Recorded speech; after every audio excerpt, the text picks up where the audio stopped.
Cradling my 4-year-old daughter in my arms, all I could do was listen as the screaming outside of the house got louder and louder, interspersed with the sounds of violence and horrible, horrible wet thuds, and the unmistakable echoes of muscle and sinew resisting the force that was slowly tearing them apart.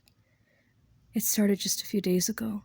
Something happened out there in the world, and before we even got the news of what's going on, seemingly half of the world is gone. Police and military were unable to stop it, providing such a short frame of resistance. It's hard to know whether it was real or just a fluke. There was no centralized target, no way of our most powerful weapons, not without incinerating ourselves in the process. They poured forth from across the world, from wherever it was that it had started.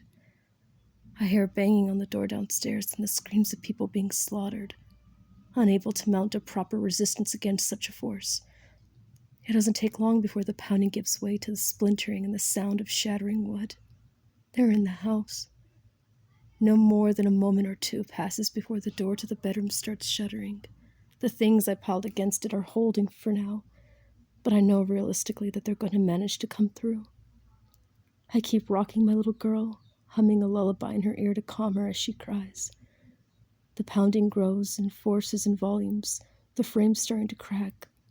I put my little girl on my lap, her back to my chest, and I stroke her head with both hands, from the top of her scalp down to her ears, just as I've always done since she was a baby. Just the way she loves it. The effect is instantaneous. Her desperate crying calms to a series of sobs and hiccups, her small body shuddering against mine in fear. I keep humming to her, soothing her hair, acting for all the world as if nothing is out of place, not a single thing amiss. Agonizingly, slowly, in a reverence cadence of the sound of splintering wood, she calms down. I can feel it when she stops tensing, as I keep stroking her down the sides of her head. A final hiccup of a sob and she falls quiet, her body relaxed. She doesn't even have time to realize what's happening, as I twist her neck with a violent jerk, accompanied by a dry snapping of a sound. She's dead before she can even slump down into my lap. The door is giving way, the furniture pushed back. I may be torn limb from limb while I scream, but at least my baby angel is safe from harm.